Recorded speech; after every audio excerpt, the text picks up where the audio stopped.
Иргэдийн гар аргаар алт олборлож байгаа энэ газар Сэлэнгэ аймгийн Мандалсумаас 30 км, за Ноён уулнаас 9 орчим км зайтай газарт орших Гацуурдын орд буюу Борооголд компани ашиглалтын талбай хэсэг юм а. 7 дугаар сард орд илэрснээр иргэд ухаж эхэлсэн энэ газарт одоогийн байдлаар 600 орчим иргэд 30 гаруй метр урт талбайг хамарсан 30-аад цооног нүхийг ухаж гар аргаар алт олборлож байгаа юм а. Нутгийн иргэдээс гадна тал хувь нь бусад аймагуудаас ирсэн иргэд байна. За хөрсөн дээрээ хасах 10 градус хүртэл хүйтэрч байгаа. Шөнөөр нинжа нар эд ажилдаг байна. За бид Гачууртын ордны одоо энэ нутгийн иргэдийн хил зайснаар бол сүжигтэй уул гэдэг энэ ууланд ирсэн байгаа. За энэ ууланд бол одоо гар аргаар алт олборлагчдын үйл ажиллагаа эд явагдаж байгаа маа. Өнөөдрийн байдлаар бол энд 100-аад машинтай за 500-аас 600 иргэн энэ ууланд хууль бусаар алт олборлож байгаа. За яг одоогийн байдлаар бол шөнийн тэг 2 цаг болж байна. За эд одоо алт олборлагчдын үйл ажиллагаа явагдаж байгаа. За өдрийн цагаар бол эдгээр иргэд нуугдмал байдалтай бөгж байгаад за үдээс хойш ерөнхийдөө бүрэнхий болоод ирэхээр энэ ажиллагаа бол идэвхждгийг энэ байгаа хамгаалтын албаныхан хэлж байна. Хууль бус алт олборлагчдын үйл ажиллагааг таслан зогсоохоор аймгийн засаг даргын захирамжаар цагдаагийн байгууллагаас хүч нэмэгдүүлсэн бүрэлдэхүүнтэй баг 2 сарын хугацаанд 20 удаагийн ажиллагааг явуулсан байна. 3000 орчим иргэн 600-аад тээврийг хэрэгсэл 20 гаруй мотор болон нүх ухагч молдокийг хураасан байна. Одоогоор аймгийн засаг даргын захирамжаар гэрээ хийсэн харуул хамгаалтын байгууллагын 10 гаруй хамгаалагч тус талбайд ажиллаж байгаа ч за нинжа нарыг хөөхөд хүч мөхсдөж байгааг хэлж байна. Алт харсан иргэд энд хүн чанараа гэж цагдаа хүчнийг нэг хөөхөр очиход урдаас нь чулуу мотор нүүлэх зэргээр танхаардаг байна. Одоо шөнө ойртой яахан би энэ тэнд чулуу янз янзын юм шийдэл бас амь насанд юутай шүү дээ. Тийм ээ. Аль болох хэл зүгээр ойлголцоод орой одоо гуух маркаар эдгэртэй хандаад аль болохоор эвтээ эдгэрийг явуулчих санаатай тэгээд ярьж гуугаад байж байна. Тийм. Тэгээд өнөөдрийн байдлаар бол одоо энд байгаа машинууд бүгд дайрж урчсан машинууд. Бид нар бол яг хуулийн дагуу нэг ч машин оруулах ёсгүй шүү дээ.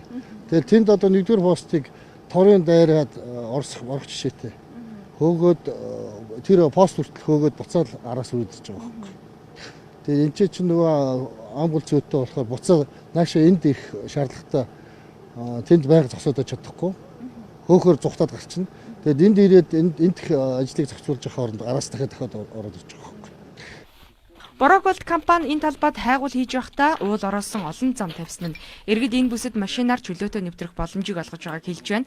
Орон нутгийн захиргаанаас Борооголд компанитай хамтарч 10 орчим метр газар нүх ухаж замыг хаасан боловч за иргэд хаалтыг сэтэлж зулцган модыг сүйтгэн алт олборлож байгаа талбайд нэвтэрсээр байгаа юм а.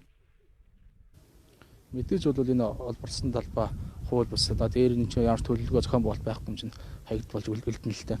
За гисэн хэдий ч бас манай Борооголд компаниас бол бид нартай мөн хамтарч бол санхүүжүүлэх за дээрэс нь хаалт хамгаалалт хийх энэ ажил бол хийж байгаа. Гисэн хэдий бидний одоо нэг хийж байгаа ажлууд төдийлөн үр дүнд хүрэхгүй төрчлөөнөөс төдийлөн буурч өгөхгүй байна. Бид өглөөний 8 цагийн орчимд алт олборлож байгаа талбайд очиход иргэдийн тоо 300 болж цөөрсөн байлаа. За яг одоо алт олборлох гар аргаар алт олборлох үйл ажиллагаа эд явагдаж байна. За яг өдрийн цагаар бол энд одоогийн байдлаар нэг 300-аад иргэн бол одоо энэ нөхрөг орж алт олборлож байгаа. Ухсан нөхнүүдийн тухайд яг энэ алтныхаа судлуудыг дагаад одоогийн байдлаар нэг 20 гаруй нөхөг ухсан байгаа. Нэг нөх нь одоо 6-аас дээтэл нь одоо 11 м хүртэл гүнтэй. За энэ нөхөө бол иргэд өөрсдөө хоорондоо зохицож орж чулуугаа авах байдлаар ашиглаж байгаа. За энэ газрын гарцын тухайд гэх юм бол гарц сайн. Гэтэ өнгөн хэсгийн алтыг угааж байгаа гэдгээ иргэд хэлж байна. Чулуу байдлаар гарч ирдэг.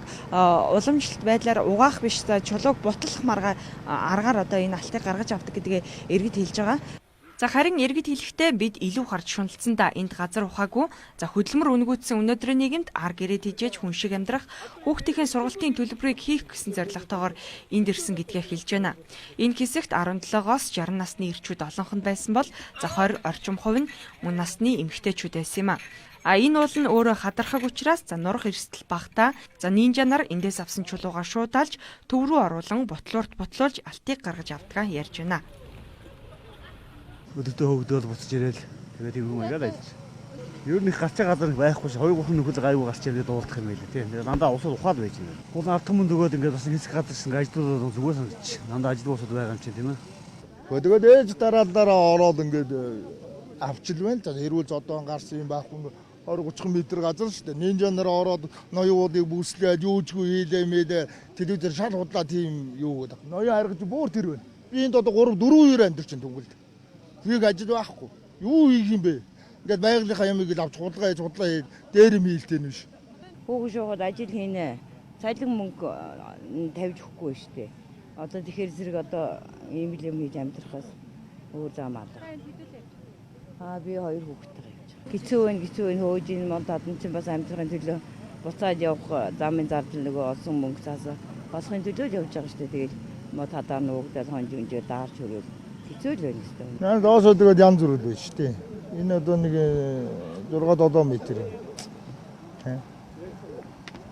Тэгээд эндээ тэр одоо тэр судал гэдэг юм нь үүрүүл тэгээд тэрийг ингээд доошоо түнэлдээд ингээд идэнэ. Тэгээд энд бол хөрсөн чинь байхгүй юм байна ингээд орхигдсон.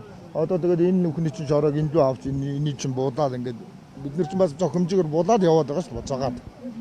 Эндээс нэг шууданаас доод тол нь 100 г алт олдог нинжа байхад за мотор, молдог, хүнс, шатхуун зэрэгт 700,000-аас сая төгрөгийн зардал гаргаж холоос зорж ирчгээд алтж ололгүй хөрөнгөө хураалгаад хөөгдөж байгаа хүмүүст байгааг хэлж байна. Алтны төлөө улаарсан иргэд нүхэн дарагдаж амиа алдах, алтнаас олж нэгнийгээ хөнөөсөн зэрэг олон эмгэнэлтэй явдлууд гарч байсан түүх. Манай улсад би тиймээс ийм явдлыг давтахгүй тулд аюулгүй байдал хангагдаагүй, хуулиар бус хүч чадлаараа өрсөлдөж тэмцэлдэж байгаа энэ үйл явдлыг таслан зогсоох шаардлагатай байгааг Сум орон нутгийнхан хэлж байна.